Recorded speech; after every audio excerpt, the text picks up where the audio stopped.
Olá, boa tarde. Segunda-feira, 4 de agosto, e eu sou a Aine Farias e já está no ar o seu Conexão Notícias. Assista agora. Abaetetuba está entre as cidades que devem entregar cadastro dos profissionais que atuam como catadores nos lixões. A DEMA comemora 20 anos de fundação. No giro de notícias pela cidade, mais 2 crimes em Abaetetuba. Anote a agenda de concursos. E no esporte, Paysandu rumo à zona de rebaixamento à Série D. Tudo isso e muito mais você acompanha agora aqui no seu Conexão Notícias.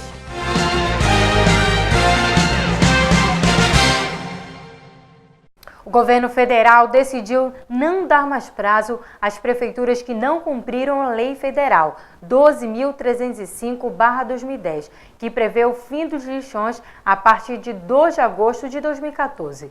A prefeitura que não conseguir cumprir a eliminação dos lixões pode ficar impedida de receber recursos do governo federal, inclusive do Programa de Aceleração do Crescimento, PAC, para investimentos em saneamento. Nossa reportagem conversou com o representante da Secretaria de Meio Ambiente. Acompanhe. Jairo, todos os municípios tiveram até o dia 2, para acabar com o lixão aberto. Como é que está a situação do lixão aqui no município de Abaetetuba? O município de Abaetetuba, oficialmente, ele não tem o lixão. Ele tem, sim, um aterro controlado. Não é um aterro sanitário, que é o que a lei prevê, mas também não é um lixão a céu aberto, já que todo final da tarde o lixo que é armazenado no local, ele é coberto. Agora, o que falta ainda fazer nesse aterro controlado, fazer uma visita para ver se ele está funcionando de maneira adequada.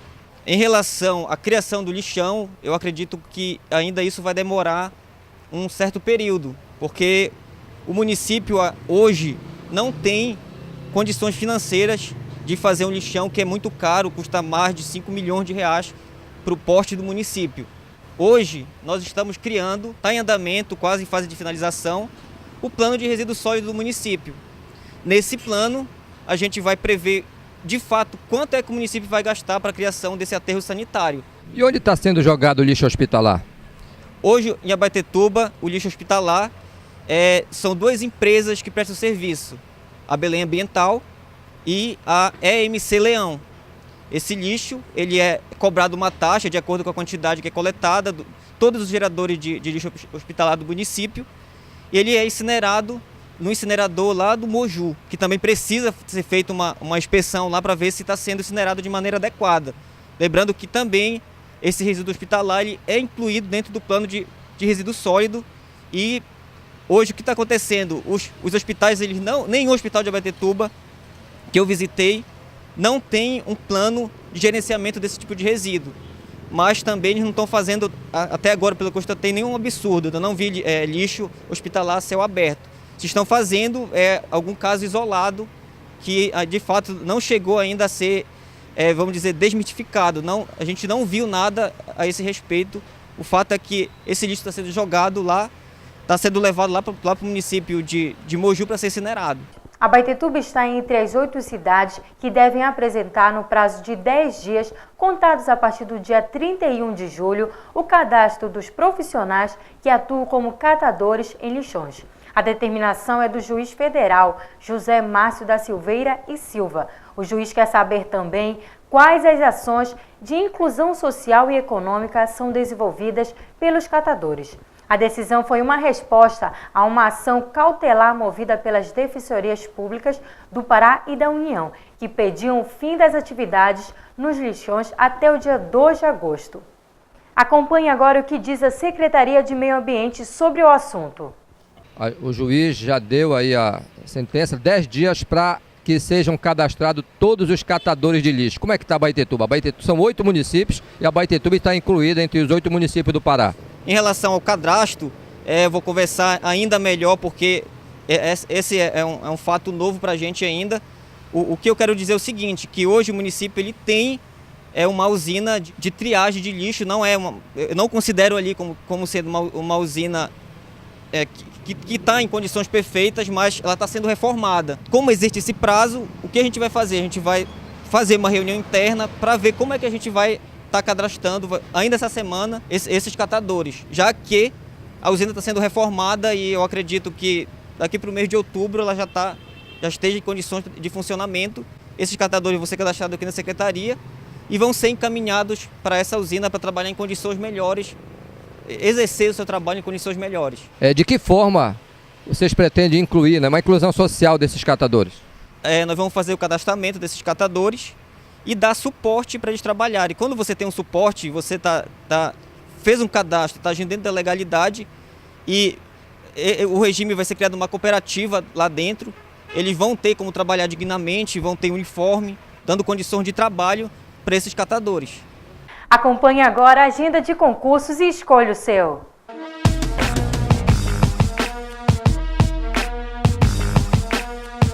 A Agência Nacional de Transportes Aquaviários, ANTAQ, oferece 143 vagas para profissionais de níveis médio, técnico e superior, em diversos cargos, com salários de até R$ 11.403. O certame será executado pela CESP-UNB. As vagas são para Brasília, Belém, Manaus, Paranaguá, Porto Velho, São Luís, Salvador, Florianópolis, Fortaleza, Porto Alegre, Recife, São Paulo e Vitória. A inscrição pode ser feita pela internet no endereço eletrônico www.cesp.unb.br/concursos/ANTARC_14, no período entre 25 de julho a 13 de agosto de 2014. Será necessário pagar taxa no valor de R$ 120, nível superior, ou R$ 80,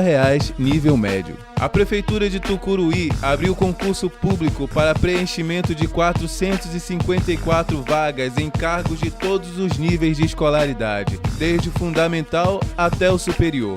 Os vencimentos variam de R$ 780,64 a R$ 1.717, respectivamente, por jornadas de 25 a 40 horas semanais. As inscrições serão realizadas no período de 30 de julho a 25 de agosto de 2014 no site www.portalfic.com.br. A taxa de inscrição é de R$ 40 para nível fundamental, R$ 50 para nível médio, R$ 65 para nível superior.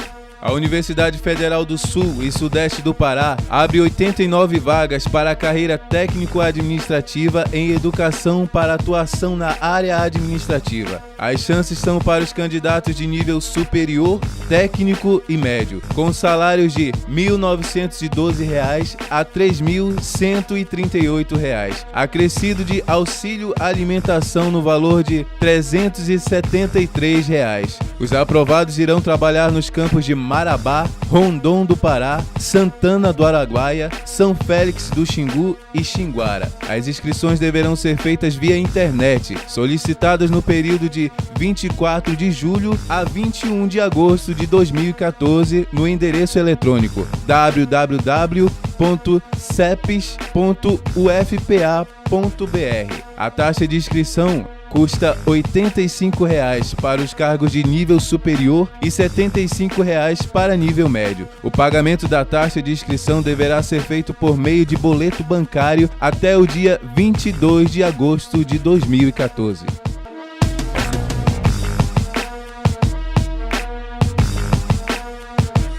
Na última sexta-feira, mais 2 crimes abalaram a cidade de Abaetetuba. Acompanhe a reportagem de Vieira Filho.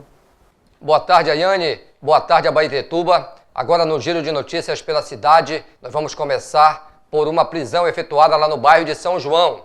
A família da acusada reclama da ação da polícia. Acompanhe.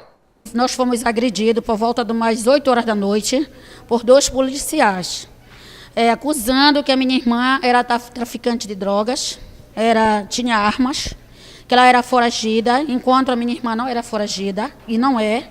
Minha irmã nunca foi presa, eu nunca vi a minha irmã vender drogas, nunca vi a minha irmã ter arma. A minha irmã mora com meus pais, são 2 idosos, meu pai está com 80 anos, foi espancado dentro da minha casa, eles chegaram, a gente estava na porta da sala da minha casa, ele pegou, quando eu dei o carro da polícia, parou, e 2 elementos, sem uma autorização de polícia nenhuma, nem um mandato, eu só sei que a policial chegou e pulou por cima de mim, meu braço ficou batido nas minhas mãos, e nos agredindo. E nós fomos também ouvir os policiais, né, que efetuaram a prisão. Vamos ver o que eles falam. Eu converso agora com o cabo J. Cardoso. É sobre a prisão feita lá no bairro de São João. Uma das irmãs da vítima, né, se queixou que a polícia chegou lá, invadindo a casa, prendendo, que não encontrou nada com a moça, que a moça não é traficante. O que o cabo tem a falar? Eu tenho a dizer que a vulgo Olhuda, acostumado a vender droga nesse bairro lá, muita ligação do 190 lá. Hoje a gente fez uma operação, eu com o soldado Alexandre lá, uma varridura lá atrás dela. A gente conseguiu pegar ela com as 15 petecas, uma quantidade de dinheiro lá. Trouxemos para Depol para apresentar. Os pessoal da família dela aí estão defendendo ela, porque a gente não conhece direito ela. Ela tem 2 pistolas, ela tem uma pistola e um 38, que ela dá para vagabundagem assaltar aqui na cidade. Só que estava na cola dela já, porque ela falava que ela acertava com a polícia, que ninguém prendia ela. Eu provei que nem todos os policiais são corruptos, como ela fala. E a apreensão foi feita e foi entregue aqui na delegacia de polícia, é isso? Positivo, aí foi trazido para o delegado competente aí, fazer o flagrante aí, entorpecente aí. Todo o procedimento como manda a lei, né? Ivan tentou subornar ainda na guarnição com 2.000 aí, R$2.000, ele tentou subornar eu e o soldado Alexandre aí. Só que o nosso trabalho é diferente aqui na rua. A meta é jogar traficante na cadeia e vagabundo também. Portanto, você acompanhou aí, né, a queixa dos familiares e a resposta da polícia em relação a essa ação que foi efetuada lá no bairro de São João. E na última sexta-feira, 2 crimes abalaram a cidade de Abaetetuba.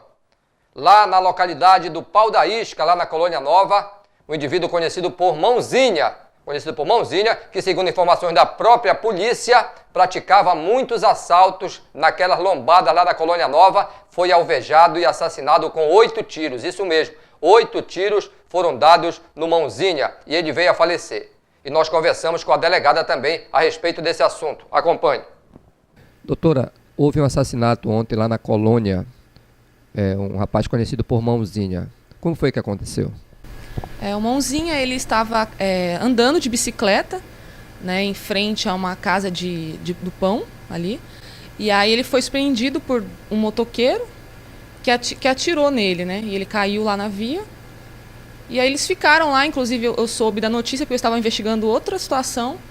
E a gente acabou aparecendo lá, né, para saber. Mas até agora tá difícil, né? Porque ele era uma pessoa que furtava, roubava lá na região, então a gente não sabe ainda quem que é o autor desse delito. Outro acontecimento que também marcou a tarde e noite da última sexta-feira foi o assassinato do jovem Márcio. Ele que desapareceu desde a tarde e seu corpo foi encontrado à noite lá no ramal do Abaetezinho. Nossa equipe de reportagem esteve na delegacia de polícia e conversou com o acusado e também com a delegada. Acompanhe. Primeiramente, né, eu com o Márcio, a gente era amigos, assim, e ele já vinha me fazendo algumas coisas já que estava me aborrecendo, né, e eu também tinha feito algumas coisas também para ele lá. Então, devido a estar acontecendo alguns atritos entre nós, a gente está curtindo e brigando e tudo, e começou a me ameaçar, falar que ia me matar, começou a ameaçar a minha família, começou a falar que se eu sumisse, se eu fugisse, ele ia pegar o meu irmão, ou a minha irmã, ou o meu pai, ou a minha mãe. Então, tipo assim, eu agi em legítima defesa mesmo, porque ele estava me ameaçando de morte. Falou que ia me matar de um jeito ou de outro, ia me matar se eu fizesse alguma coisa. Que tipo de atrito era esse que vocês tinham? Bom, primeiramente, né, eu contava para ele algumas coisas, segredos meus, e ele também contava alguns segredos dele para mim. Então, nesses segredos aí que a gente contava um pro outro, ele acabou vazando para um lado e eu não gostei. Ele acabou vazando do meu lado e eu não gostei. Então, tanto que eu cheguei para ele e falei: poxa, Márcio, por que tu fez isso, cara? Por que tu falou de mim assim, assim, assim, assim? Olha, cara, vai lá e corrigir isso, senão quem vai falar de ti vai ser eu, porque como ele era um cara super errado, ele fazia muita coisa errada, né, que muita gente sabe quem é o Márcio. Eu comecei a falar para ele que eu ia falar o que ele me falava. Ele começou a me ameaçar, começou a falar que ia me matar, que se eu falasse, se eu contasse alguma coisa, ele ia me matar. Ele me deu um soco dentro do carro, ele me agrediu dentro do carro, né? Ele foi na frente de casa, me ameaçar como sempre me ameaçava. Só que dessa última vez que ele foi me ameaçar, eu não aturei. Em nenhum momento eu pensei em atirar, em matar ele. Eu só fiz mesmo porque ele me agrediu dentro do carro. Eu não sou de briga, não sou de onda, não sou malandro, não sou traficante. Meu pai é trabalhador, minha mãe é professora trabalhadora também. Eu sei que era me ter vindo na delegacia, na polícia, dar queixa, prestar queixa, procurar ajuda. E no momento de raiva, no momento de aflição, no momento de sem saber o que fazer, eu acabei fazendo uma besteira, estragando a vida da família dele, né? Acabei estragando a vida da minha família, enfim, estraguei a vida de muita gente, inclusive a minha. Chegou à delegacia a informação de que o Márcio estava desaparecido. Aí nós empreendemos diligência para encontrar, e nisso veio o nacional Edilson, dirigindo o veículo, aqui na delegacia todo ensanguentado, se jogou no chão, nós socorremos ele, e através de informações e investigações, nós descobrimos que era ele mesmo que tinha cometido o delito. Ele disse que tinha sido vítima de um roubo, ele e o Márcio. Aí nós fomos no local e vimos, fizemos como se fosse uma reprodução simulada, assim, a princípio, e vimos que era impossível aquela versão. Ele chegou a confessar o crime, mas aí ele, quando a gente chegou aqui, a advogada dele veio e instruiu ele a não se manifestar em juízo, embora em conversa ele tinha, sim, confessado. O motivo foi uma dívida, né? O Edilson ele tinha furtado o cartão do banco do Márcio e sacado R$6.000. Como o cartão dele e a senha estavam no mesmo local, ele pegou e começou a sacar dinheiro. E o Márcio descobriu. Aí o Márcio foi conversar com ele para ele devolver o dinheiro. E aí ele não devolveu, né? Acabou armando essa situação. Porque, segundo informações, uns dizem que o tiro foi mesmo lá na Rui Barbosa, na frente da casa, né, do acusado. Ou será que tudo aconteceu? Porque ele está muito batido. Falou que teve uma briga entre os dois? O que ele disse é que teve uma discussão inicial, mas que ele já tinha essa intenção, que ele não aguentava mais a pressão do Márcio. Ele já tinha intenção de matar o Márcio, né? O Márcio tinha passagem também pela polícia? O Márcio tinha também. Portanto, você acompanhou aí, né, um final de semana trágico em Abaetetuba, com 2 mortes. Tivemos também bronca de polícia. E olha, continua acontecendo os assaltos, hein? 2 pessoas de moto assaltando diuturnamente. Muitos assaltos mesmo à luz do dia. Então a gente chama a atenção da polícia para que possa fazer uma ronda mais ostensiva na cidade. Eu volto para você, Ayane, e daqui a pouco a gente volta falando de esportes. Dando início à programação em comemoração ao 20º ano de fundação da Associação dos Deficientes no município de Abaetetuba, a ADEMA, aconteceu na noite de ontem, domingo, uma reunião extraordinária para o anúncio da programação que vai de corte de cabelos a ações na saúde. Nosso repórter conversou com a presidente da associação. Acompanhe. Eu estou aqui com a direção da ADEMA. A ADEMA que está completando 20 anos de serviços prestados ao município de Abaetetuba. Então está aqui o nosso amigo Tito, está o Zezinho, está a atual presidente Anéa. Né, 20 anos de serviço prestado pela ADEMA no município. Como é que está a programação? A nossa programação começou ontem com a nossa reunião ordinária, né, com todos os associados. Hoje nós estamos nos meios de comunicação, né, convidando a todas as pessoas para ir nesse dia que é tão especial, que é o dia 7. Mas nós estamos com uma programação também amanhã, que nós vamos estar com o Snob Redesign, cortando cabelo, hidratando. E na quarta-feira nós estaremos com a Secretaria de Saúde, né? Nós vamos estar com o clínico médico, a gente vai estar com verificação de pressão arterial, glicemia e a carteira do SUS, né, que vai ser expedida, né, no dia 7, às 19 horas, que nós vamos fazer a homenagem a todas as pessoas que durante 20 anos colaboraram conosco, né? A gente selecionou, são pessoas que durante esses anos todos, eles deram a sua contribuição, né, para o nosso crescimento enquanto entidade. Esse trabalho, né, salão, redesign, também trabalho na saúde, vai ser tudo lá na sede da ADEMA? Tudo, Vieirinha.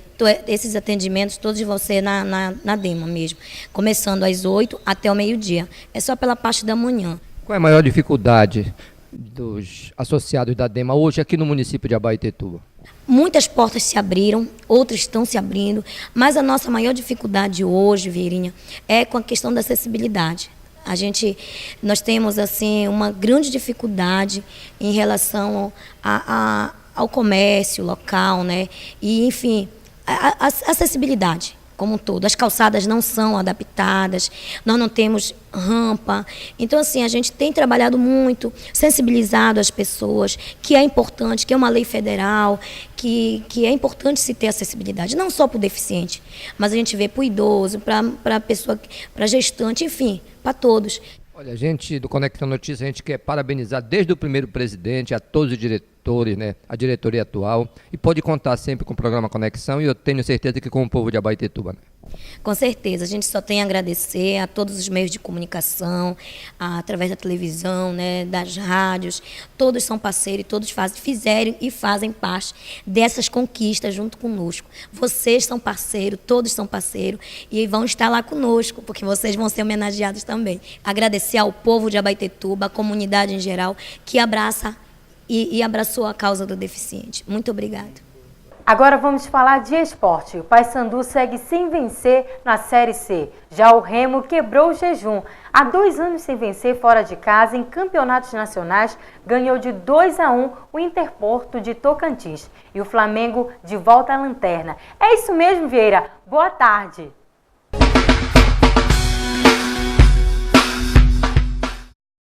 Boa tarde, Ayane. Vamos falar de esporte. Olha, muito esporte no final de semana. A gente vai começar destacando o campeonato Peladão Sub-50, que teve o seu torneio início ontem lá no Campo do Vênus. E olha a grande final do torneio início, Canarinho e Carecão. Canarinho e Carecão, e deu Carecão 1-0 na final. Parabéns à equipe do Carecão, que foi a grande campeã do torneio início do campeonato Peladão Cinquentão Dente de Leite. Parabéns também à organização. Ontem muito legal lá pelo Campo do Vênus. E no último sábado também tivemos a seleção de Abaetetuba no seu primeiro jogo treino. E olha, não deu, né?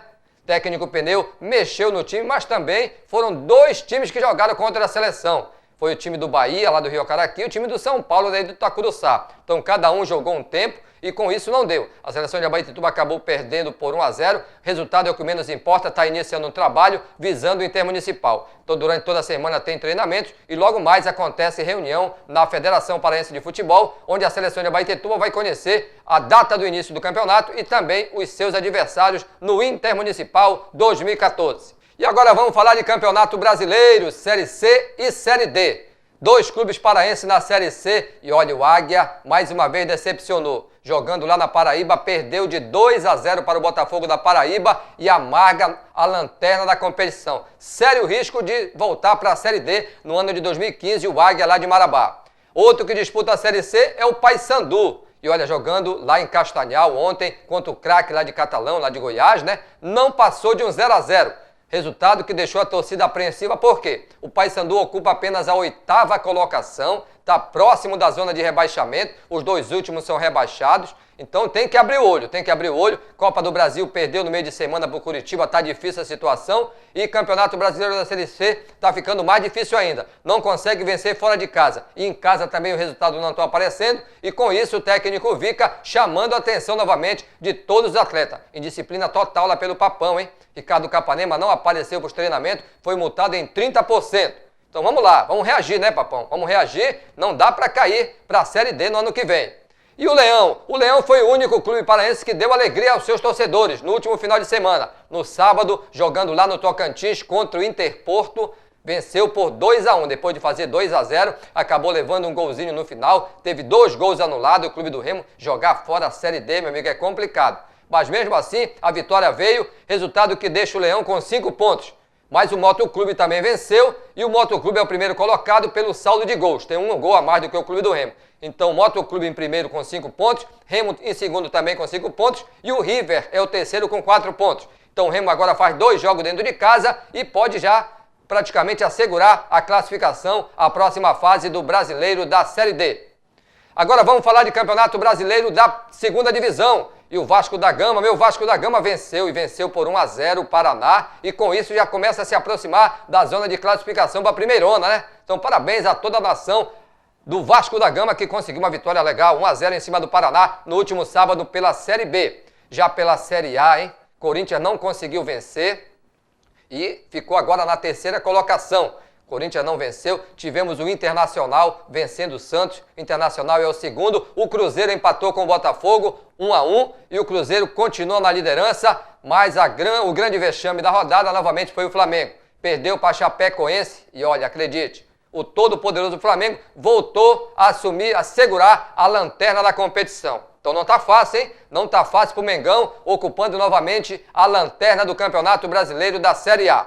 Era o que tínhamos a falar de esporte. A gente agradece sempre a sua audiência, mandando aqueles parabéns especial a 2 aniversariantes de hoje. O Tiago, né? O Tiago lá, minha amiga Augusto Careca, o Tiago hoje é aniversariando, e também o Sargento Ribeiro, nosso amigo Pirarara, companheiro de bola, completando mais um ano de vida. Então a vocês, nossos parabéns. E eu volto com você, Ayane, Conexão Notícias.